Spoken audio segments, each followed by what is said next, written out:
Hi, and welcome to Truth Be Told. Our next guest is Manu Seyfzadeh. His entry into Egyptology and ancient civilization came with a reading of the book The Orion Mystery by Robert Bauval and Adrian Gilbert, and watching the documentary film The Pyramid Code by Carmen Bolter. Since 2016, he's authored a book about the architecture of the Great Pyramid and published several papers with Robert Schoch and Robert Bauval about the Great Sphinx. Those are the heavy hitters in this group, Tony, and he's already working with them. So let's welcome to the show Manu Seyfzadeh. Welcome, welcome, welcome. Hey guys, How are you? good, thanks. How are you guys? Wonderful, wonderful. Look at you. You jump right in, you learn about this stuff, and you're writing papers with some of the top guys in this world. Yeah, I know I just stumbled into this. I to be honest with you, it's sometimes hard to even remember how this all how this all It's happened, but it did happen. Yeah, when you look back, it's kind of surreal, but it did. it's fantastic, and your stuff's fascinating. And Tony and I are also big fans of Egypt and all the Egyptology stuff. hmm I could spend 12 hours with you here today, but we're going to just jump in and throw you some of the heavy, hard questions about Egypt, if that's okay, and get your take on them. Sure. Let's start off with back to 1993. Let's talk about the Hall of Records under the Sphinx. You know, a lot of people think that there's scrolls, possibly from Atlantis or ETs or Library of Alexandria, or who knows, under the Sphinx. Even famously, Edgar Cayce suggested there might be a Hall of Records under the Sphinx. Right. Let's go back to 1993 when Robert Schoch and John West did some investigating, and they said there's a chamber there, right? That's right. Well, when Robert Schoch first came to the plateau, he saw the rock erosion, and he immediately thought this doesn't fit the current narrative because of the water damage that he was seeing. And so him and Thomas Dobecki then did seismic studies around the Sphinx to study the decay of the rock below the surface. And you can quantify that, and this is a valid geological method.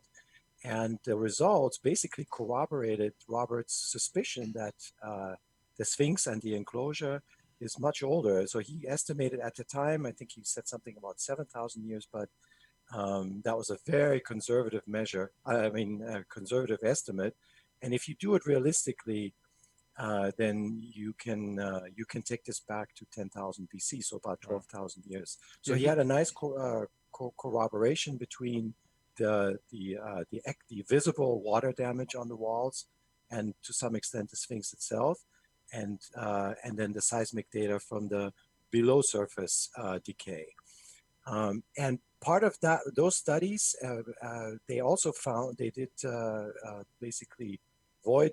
They looked for voids underground, and of course there had been prior groups that had studied this, and they found some voids, and they had been investigated. But so when Schoch and Dobecki looked, they found several interesting voids, and the most interesting one is the one below the left forepaw of the Sphinx. And of course, Edgar Cayce had predicted that there is a void. I Mm-hmm. think he said it would be on the opposite side, but he had the same idea that there's a space underneath, and he thought that this could be a library with records from Atlantis. And then when Schoch and West and Dobecki actually showed that there's a void, of course, it generated a lot of excitement. But to this day, we don't know what's in it. That's the only area that hasn't been probed yet. There were a lot of holes been drilled, but not in that particular spot. but didn't Zahi Hawass at that point shut it down and didn't let them go in there? Well, what they did is they drilled. Some say under the pretext of looking for a library, but they were saying that there's water damage and they wanted to save the Sphinx. But even before, Mark Lehner was interested in this topic. Mark Lehner got into this whole thing because of Edgar Cayce. That's what originally took him to Egypt. And so he himself was interested in this, and there was a group called SRI International, and in collaboration with them, there were several drills conducted, but apparently it came back just a false positive, so they didn't find it. But the most promising, like I said, the most promising void, if it's real, is in under the left forepaw, and that has never been probed. Why?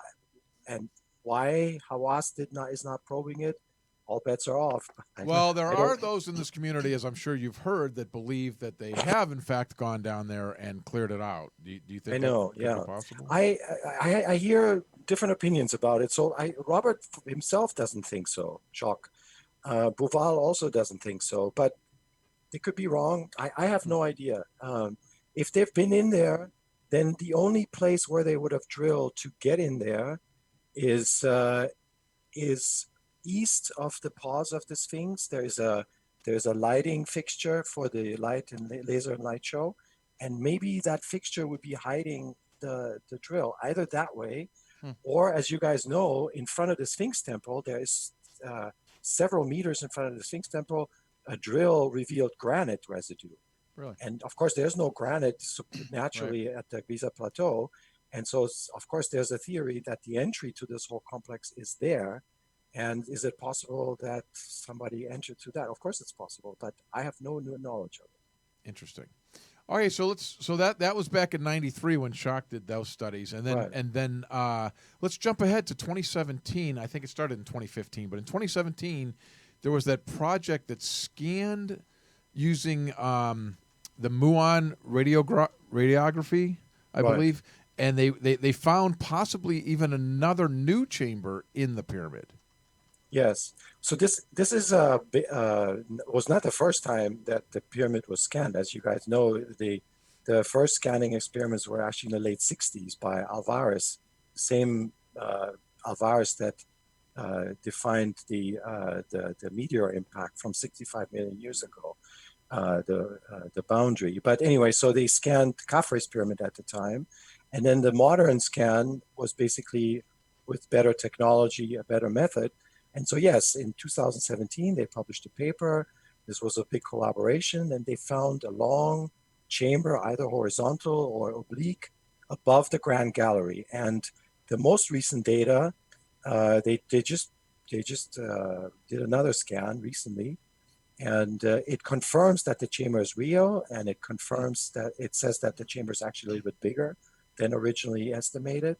And the other thing that it suggests is that there's no further chambers above that, which is something that I had predicted. So I published a paper a couple of years ago where I predicted based on the exterior architecture that I thought there would be more chambers, but they didn't find it on this most recent scan. So for now, I basically, that proposal is falsified, which is what I had. Oh, really? See, that was my next question for you. Is I thought that you thought there's some hidden space there, Yeah, possibly 5 that's, or 10 little chambers. yeah, that's right. Well, it's possible that the scan is missing them, and that is still a real possibility.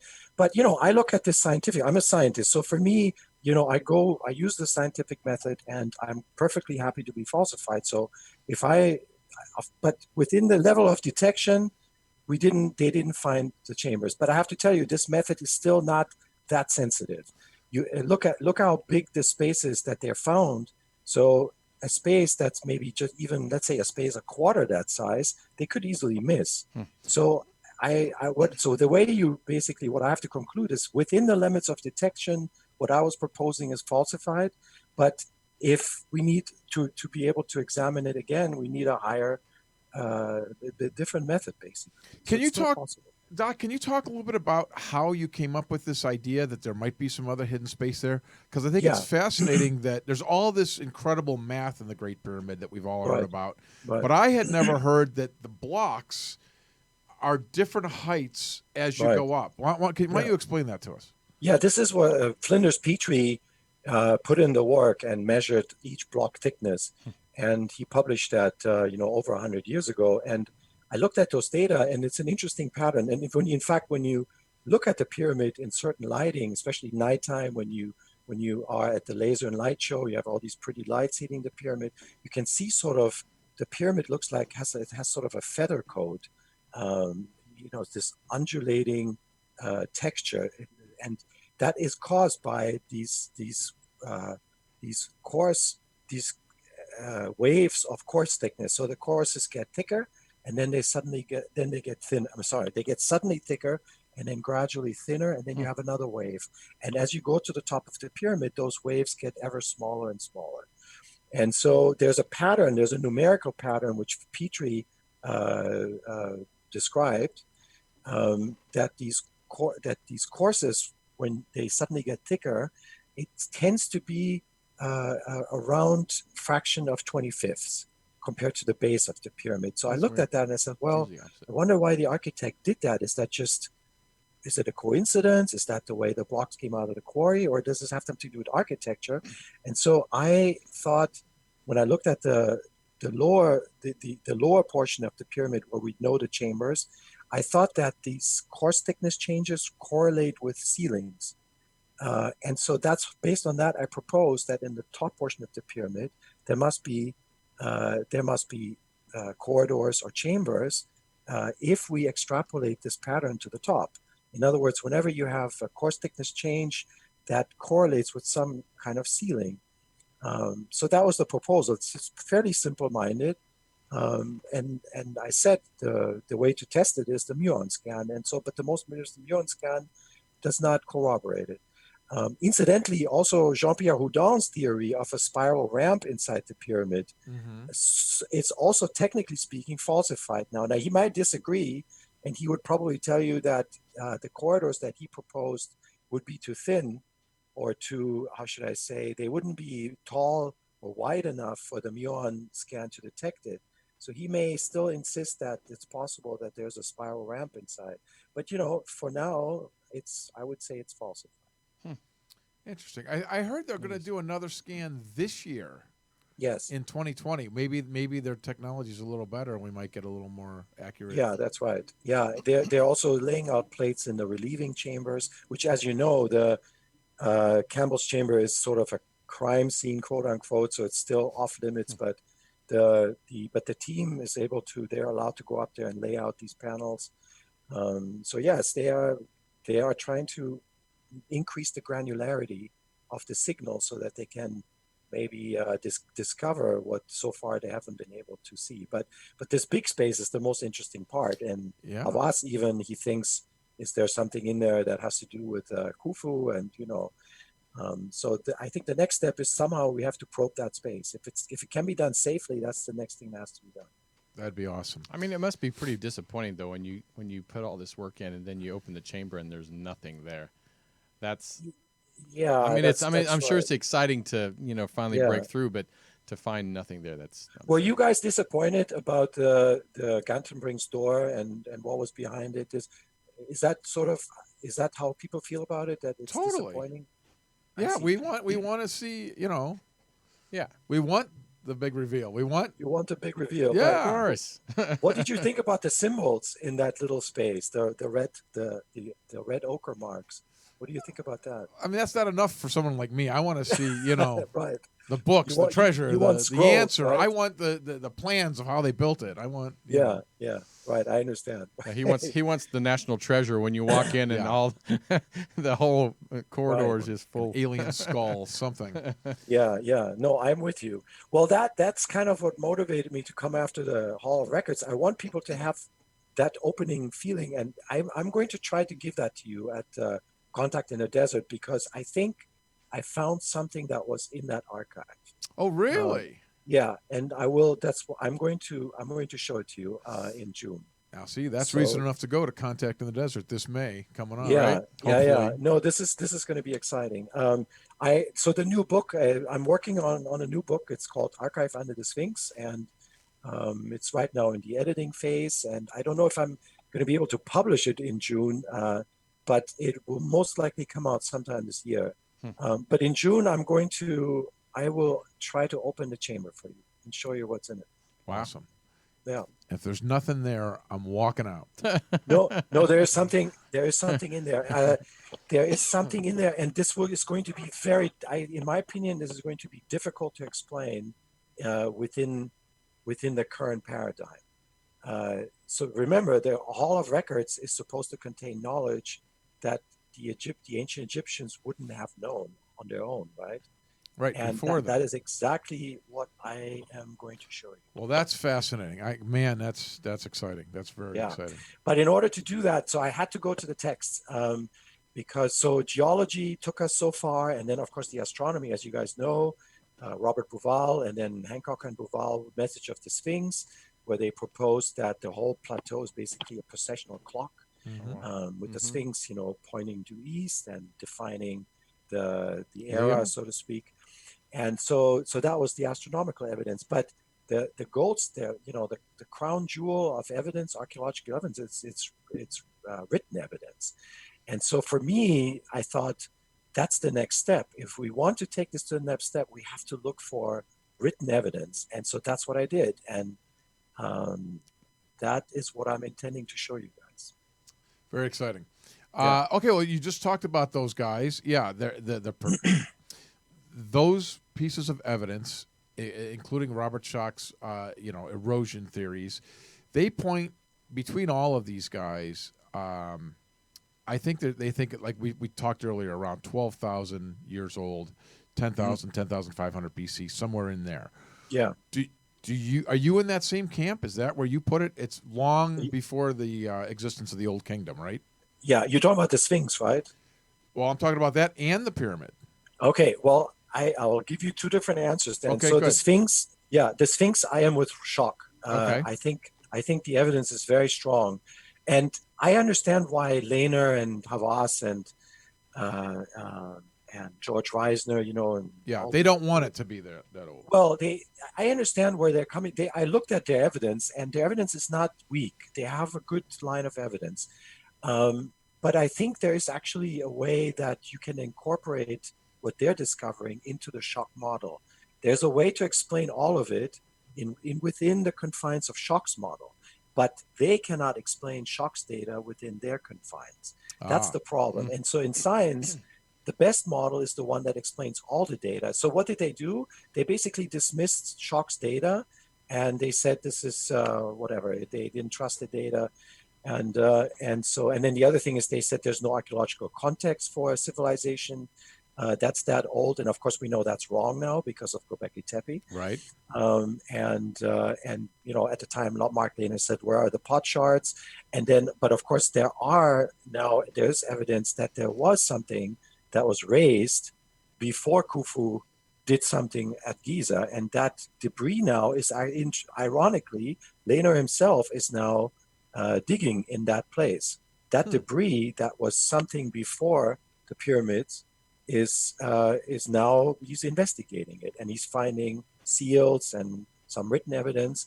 But the first guy who did it, Carl Kromer, in 1970, he actually found some sealings with symbols that are not hieroglyphic.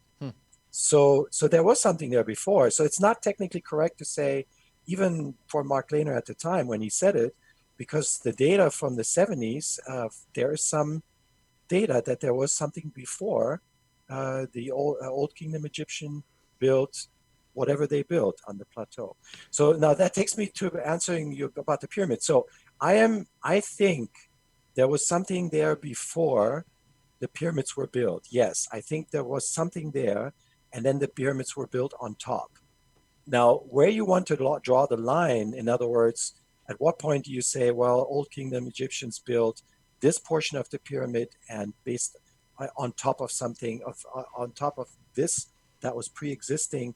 Where you draw the line, that's debatable. And of course, there are a lot of people have different opinions. But I think the best way to right now incorporate everybody's opinion is to say, okay, we think there was something there, and then the pyramids were built on top of it. You know, Doc, that's we hear that time and time again, Tony, right? It's always the old stuff was built from Baalbek, Lebanon to South America. It's always built on top of these old structures that they say that was here before the Inca, before the Mayan. So that, to me, just because it happened all over the world, why wouldn't it happen here too? Because that seems to be a reoccurring story. That's right, exactly. Right. Also, I feel like Schoch stuff his geological study is so compelling. It seems hard to refute to me, based on the geological evidence that's the age of the thing. And he's not saying aliens built this, or he doesn't have any outrageous claim at all, other than geologically it's older than they say. Yeah, no, that's right. And the geology, the data are the data, right? I mean, you can interpret, but what most people don't know is these seismic data. So most people, when they think of Robert Schoch, they think of these vertical water channels, Right. and because that is what was shown on TV, with Mystery of the Sphinx. And when you ask most people, that's what they'll tell you. But the harder science data are the seismic refraction data. Those are actually pretty tight data. And I mean, I've looked at it.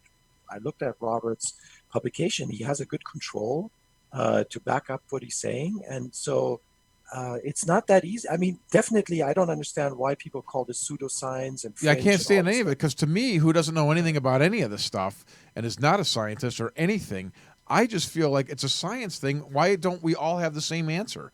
Science is Absolutely. science. They should all tell me the Absolutely. same answer. Right. Yeah, yeah. This is a big problem with academia. They used to be. It's difficult to use one brush to cover all of them. I don't want to do that. But I, so let me put it this way. I think organized academia has lost a little bit of an edge in terms of busting out of paradigms. There's politics involved, there's money involved, right? For them, it's sort of dangerous to propose things that are implausible or things that break the paradigm. For us, the quote unquote fringe theorists or the heretics, like Graham Hancock likes to say, for us, we have nothing to lose, right? So basically, the sky's the limit. So what we're doing is what academics used to do, which is to be creative about models that you can test. They don't do that anymore. They play it safe, but we don't care. We want we want the truth. So we will come up with models to explain the data. And when you try to explain, you can't ignore Schoch's data. They're there. Yeah, it's amazing how hard they fight back on it. They just don't want the paradigm to change. It's strange Yeah, to me. yeah, exactly right. There's too much politics involved in that.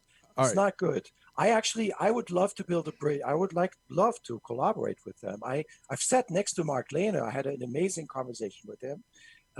He's a very very nice man. I mean, I don't know what he was like when he was 30. Maybe Robert and him, they didn't really get along in those days, but I had a good interaction with him, and he was very open for me to come to the plateau and look at stuff that he was doing. So it would be great to have these guys all put their heads together and see if we can do some experiments that haven't been done in decades. But unfortunately, politics gets in the way. I think that's the Yep. problem. All right. So we've never found any plans for the Great Pyramid. We have Right. no evidence written inside the Great Pyramid, even though it's written everywhere else in Egypt. There's hieroglyphs on everything, but nothing in the Great Pyramid. Right. Big question is, who built the Great Pyramid? So I published a paper about this. There's an architect by the name of Hemiunu that lived at the time of Khufu, and the Egyptologists say that he probably designed, like Imhotep designed the step pyramid. They think that he is the one who designed the Great Pyramid. Now, again, there is room for both camps here. So you can say, well, maybe Hemiunu was using some knowledge that came to him, and he incorporated that into an architectural design. And that's sort of along the lines of what Bouval published in Cosmic Womb, where he's discussing these different models. How did this knowledge get to the architect? So one of the models, Bouval's model, was that it wasn't Old Kingdom architect, but he had some sort of inspiration from that he tapped into, and it could have been, and I think Bouval was trying to explain with synchronicity and quantum mechanics and all these things, that it could have been a message from outer space, and and I don't know, but that's where we can discuss all day long. But the idea being that the knowledge came from another time, and then or he figured it out himself. And so I don't know yet, but I'm finding some evidence in Hemiunu's tomb in the West Field that he may have been the architect of the Great Pyramid. We need And you to find that Hall of Records for us, so then we can find out the answers to these questions. Yeah, that's right. Yeah, the information that I found that I think was in the Hall of Records is even more mind-boggling. Oh my God. Yeah, it's more mind-boggling. It is sort of related to the Great Pyramid, but it's bigger. It's a much bigger piece of knowledge, so to speak. Here's a big Yeah. question for you. We understand that there might be a second Sphinx. Yes. Well, we know there's actually Arab historians are referring to a second Sphinx, believe it or not, a Sphinx across the Nile on the east. So there was definitely a second Sphinx, and it was dismantled, and the blocks were used in a mosque. Is that for sure? Is that the consensus? Well, that's an Arab historian telling us, okay, unless you want to say that he made it up, but it's that that is actually fairly believable. Um, I wouldn't say that's lore. I think that could actually be a real historical account. But I think the Sphinx that you guys are talking about is on the west side, right? That's what you're referring to. That there may be another one Yeah. paired with it, right? Yes. Yeah. And I know Baval says there's a sphinx in the sky, and that may be what's written that they're talking That's about. right. Yeah. That's right. That's on the dream. So Boval looked at the dream stela, Right. and he thought that the two sphinxes, that's not just an artistic mirroring, basically, but he actually thought that is a depiction of the physical sphinx on the ground and the celestial sphinx in the sky, which is the constellation Leo. And of course, he was building on his procession theme. So the dream stela was basically capturing this idea of the processional clock on the Giza Plateau. But there's people that think that there's another angle to this. They think that Aker, which is the sort of the underworld, right, which Giza represents, and there's an entry and an exit, and this sort of wormhole through the netherworld has a head on each side, and so it's a double-headed sphinx, and that is where that's another source of the idea that there could be a second sphinx on the west side, in about sort of behind Khafre's pyramid. Do they think it's the same age or older?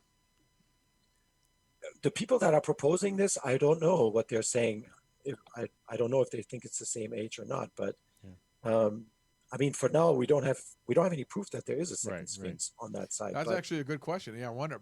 Yeah, if they find it, if it's the same. I've heard to the grapevine. Let me just I don't want to make other people's news, okay?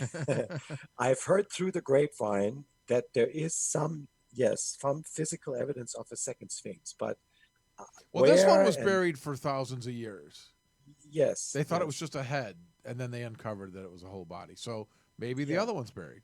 That's what some people say. Yeah, right. So I'm going to leave it up to those people to reveal the exact details of that. Hey, Doc, you want to briefly explain? You were saying the Dream Stela, which is that monument in between the legs of the Sphinx. You want to explain to people what that is briefly? Yeah, so this is a New Kingdom inscription. They based by Thutmose IV. They took a granite plate from one of the temples. I think it was the Valley Temple. And they put it between the paws of the Sphinx and inscribed a story about Thutmose IV falling asleep under the Sphinx and dreaming that he would become king if the Sphinx talking to him, basically saying, if you free me from the sands of time, then I will make you king. And that's what he did. So he was basically restoring the Sphinx to its old glory. He put the stela between the paws. And so he kind of restored it after it was basically buried in the sands for at least 1,000 years. And so this is on the Dream Stela. On the Dream Stela, you also see two Sphinx monuments on the big pedestal, and they're facing opposite each other. Not facing each other, but facing the opposite. So east and west, basically. Right. So more evidence that they could be speaking to another Sphinx. Yeah, exactly. I'm sorry, I said east and west. When you're looking at the stela, of course, you're looking north and south. So the sphinxes. I'm glad you cleared that up because we were losing the whole thing here. It's actually it's north. Yes, sorry, it's north and south. But what meant to be east and west, because of course we know the sphinx is looking east, so that means its counterpart would be looking west, and so it's the west-looking sphinx that Bouval thought could be Leo in the sky, and so. And the figure that's standing in front of it would be Aquarius. So Bouval interpreted this astronomically, the Dream Stela. That's an interesting take. It could be right. And there's another stela. There's the Inventory Stela, right? Right. So the Inventory Stela was found by the Temple of Isis. The Temple of Isis is near the Great Pyramid, where the Queen Pyramids are. The last one is pyramid of Henutzen. That's supposedly one of Khufu's wives, or some people say his daughter. And so next to that is the Temple of Isis. And so they found this stela, dream stela. The reason why this stela is famous is because it says that Khufu restored the Sphinx, meaning that he knew the Sphinx, which proves that the Sphinx pre-existed him.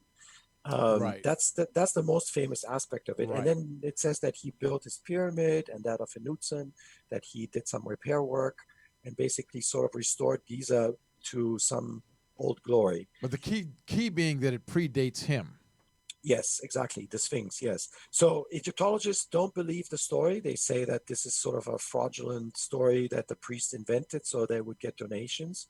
And there are now, to keep this even-handed, so there is some evidence of exaggeration and, making up, let's say, a scene. You have a real king that's in sort of exaggerated scene or history.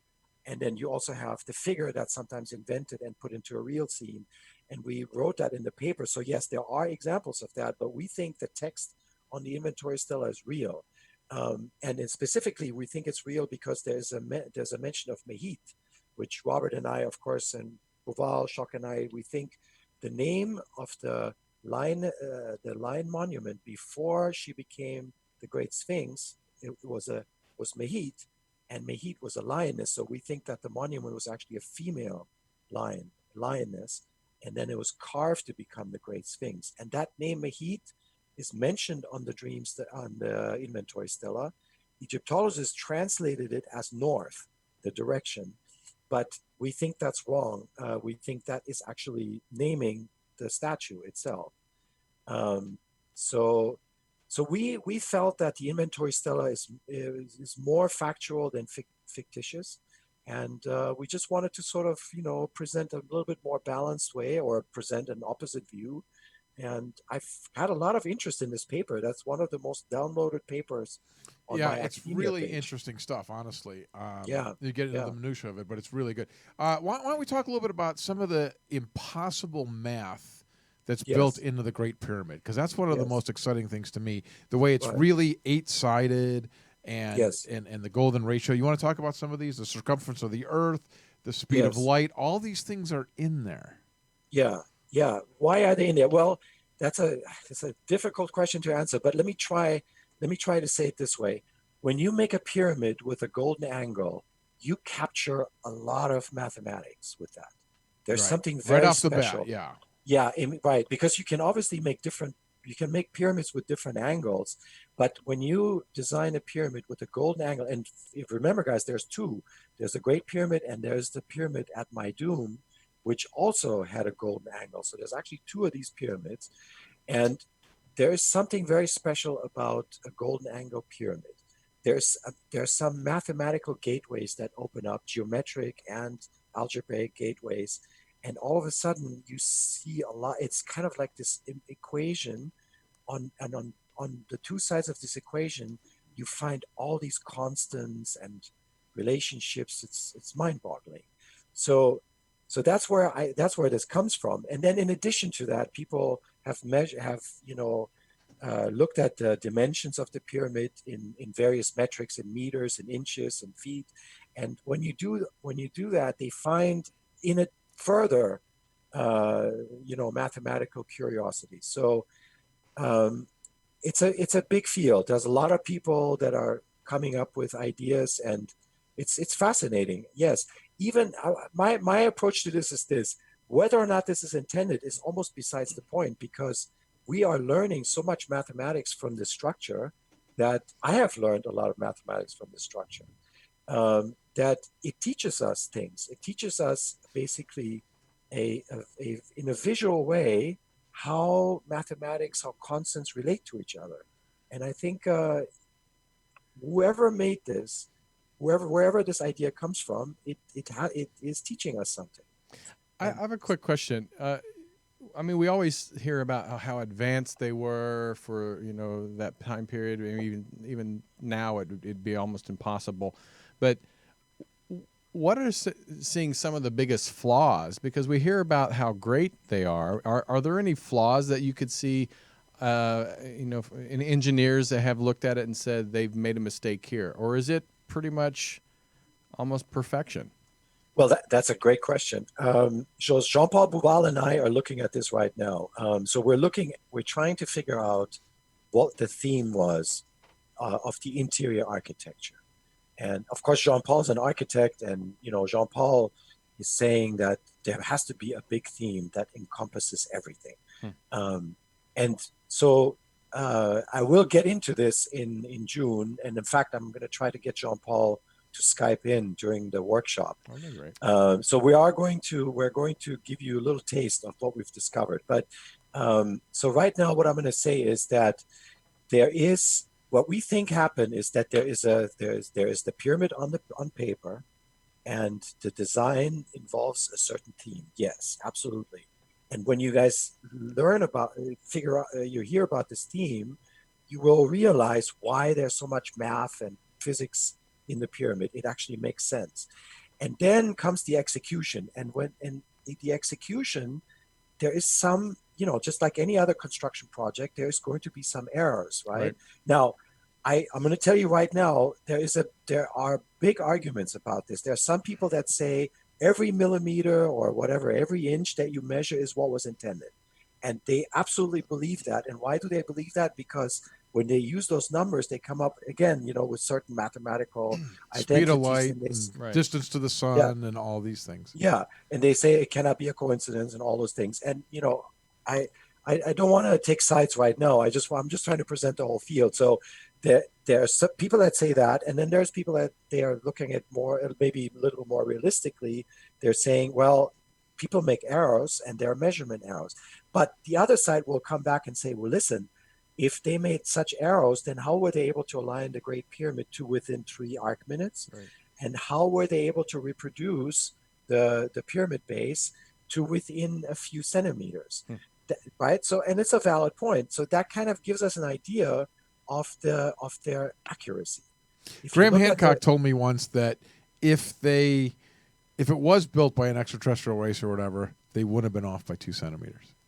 They would not, or they would? They would not, because why would you go that close and not be exact? Right. Yeah, that's right. So exactly. I thought that was fascinating that he said that. Yeah. So right. So there are some people that are saying that the small little differences in the 4 sides of the Great Pyramid matter. I have a good friend, Gary Osborne, who thinks that these little differences actually mean something. Intentional, right? That was intentional. Yeah. Everything else is so complex and so specific. They wouldn't start at the base and be off. Yeah. Right. They did that on purpose, they think. Right. Now, full disclosure. So in my opinion, okay, and I'm perfectly willing to stand corrected if somebody can falsify it. In my opinion, the base was meant to be 440 cubits for all 4 bases. And the small variation is just error. This is how I look at it. But this is, again, I'm not married to this. I'm just saying this is the model that I think makes sense. Sure. But if somebody can falsify it, by all means, I will abandon it and I will sign on to anything that makes sense. Yeah. All right. So, like you said, we have you on, and we're having a bunch of people on from Contact in the Desert, speakers. And we've talked a lot about Egypt and the pyramid and some of the things you're going to be talking about. But what are we missing? Tell us other topics you might be touching on so people can get in their car. Right. Yeah. So I think this is an important topic. So I think the overall idea of Contact in the Desert this year is that we want to bring a little bit more of the scientific discipline into the field, the scientific method. And I think that's important. I think in our camp, the heretics camp, for lack of a better word, or alternative historians, you have this sort of loose association. You have all these people that come up with their own theories, but a lot of times these theories are not compatible with each other. And so what I think is necessary is sort of a vetting mechanism, like scientists have, to falsify some of these theories, and so that we can actually hone in on the truth, right? And so that's what I want to. I was planning on bringing this up at the workshop. Maybe present a few different models and show how they are incompatible with each other, and then maybe ask the audience. So what what makes sense to you? How would you vet these different theories, and how would you take this to the next step, so that we're not faced with this huge array of different ideas, and you don't know what's what, right? I mean, for me, it's very confusing.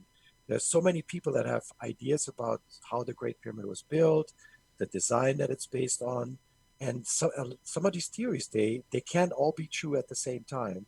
Right. And so I think, and just like in science, you take it to the next step. You do experiments, or you come up with mathematical formulas that falsify one theory over the other. And I think we need something like that. And so this is what I want to do at the workshop. I wanted to maybe come up with some ideas that all of us can use, that are not academics, to to vet some of these theories. Well, I mean, this is going to be a great year. We hope, Hope it happens. Hope it happens. We don't get it canceled. And this is going to Right. bring me to another question. I know you're a doctor, and you might be able to throw some 2 cents in there about the coronavirus. What do you think? What's going on, and where we're heading? Well, the coronavirus I think first of all, I don't think it's a hoax. I think it's a real pandemic. And I'll tell you why. This virus is not like influenza. It's not like Ebola. It is sort of acts in between. It kills more people than influenza on a per patient basis. But it has this stealth mode. It can be in a person. The person may not show any symptoms, but they can still shed the virus. And that is why this turned into a pandemic, because there's people walking around that are not sick, but they are spreading the virus. And that's why this became a pandemic. So I know that some people think that it was made in a lab. That could be. But if you look at these wet markets in Asia, where you have all these animals in small confinements, and they Right. all have their own little infections, and they all cough and sneeze. Animals, they get colds just like we do. And so you basically have a natural laboratory, and out of that natural laboratory, you can get a virus like coronavirus. So whether it's a natural laboratory or it's a man-made laboratory, it almost doesn't make any difference. At this point, we are confronted with it. And in order to fight this, healthy people have to assume that they are carrying it, because that is what's going on, unless you get tested and you know for sure, but there's not going to be enough tests for everybody. Right. So we all have to assume we have it, and we have to act accordingly. If we did that, we could actually abort this pandemic within just a few weeks. You If think? we all I was going to ask you for your wild guess. I know nobody knows, but do you Yeah. have a wild guess? Because I don't think everybody's going to do that. A lot of people I talk to, they're like, they're very dismissive of it. They are dismissive of it. I know. Unfortunately, this will probably go on until somebody dies that they know. Then they will wake up. And unfortunately, that's for some people, it takes that. So it's going to get a lot worse than it is now. You think? Yeah, like in Italy, for example. In Italy, you have even people that are not just old people. There are some people that shouldn't be dying, but they're dying because they don't have access to intensive care unit or respiratory support. So that's the problem. And that's what officials are worried about in the United States, that we don't have enough hospital beds to take care of all this onslaught of patients that we might be getting. So what they're trying to do is to flatten the curve. In other words, the rate of new patients, they're trying to diminish that, because they know we're going to get the wave washed through. A lot of us are going to get this. They want to spread it out so that the hospital system doesn't get overwhelmed and we don't have as many fatalities. Right. They also, I think a lot of people think that we really only have 1,700 cases in America. The people I've talked to, they're like, there's only 1,700 people with it. Yeah, I don't know. But that can't possibly be true. Yeah, that doesn't make sense. If you look at the biology of this virus and how it has been behaving, and the evidence is out there, if those people would be willing to look at the evidence, they could convince themselves that does not make sense. But some people will believe what they want to believe, and unfortunately, that's how it is. And I mean, I respect their beliefs. If that's what they want to believe, that's fine. But they have to remember one thing: if they carry the virus, they don't have the right to infect other people. Right. That's the one thing that they don't. They're of course entitled to their beliefs and all of that, but they don't have a right to infect other people. No. Agreed. Great stuff. And we can't wait to see you at Contact this year, and we hope to have you Looking back forward to again. it. And for everybody out there, please go to Dr. Manu's website. Could you give us the website one more time? Yes, it's cheopspyramid.com. That's the website. And I have an academia page where all the papers can be downloaded for free. Also from the cheopspyramid.com website, the papers are there too. And there's a book, an ebook on there. And then when I publish Archive Under the Sphinx, it's going to be also on that website. So it'll be available sometime this year. It's fascinating stuff, Doc. Well, we thanks for sharing. And everybody, please, thank you for tuning in to Truth Be Told. Please share and leave comments, only if it's positive. Unless you want to talk about Captain Ron, that's fine. But go to our, make sure you check us out on our podcast, Truth Be Told, on Apple, I guess now, Apple Podcast, iHeartRadio, Spotify, TuneIn, Stitcher, all those places, radio.com. But you can go to our website, truthbetoldworldwide.com. Sign up for our subscribe so we can send out a newsletter to you guys. But until then, we'll see you next week. We'll see you at Contact in 2 months. Yeah, and Contact in 2 months, but we'll see you next week also. Good talking to you. Take care. You guys too. All right, take Thanks, care. Doc. Talk to you Bye-bye. soon.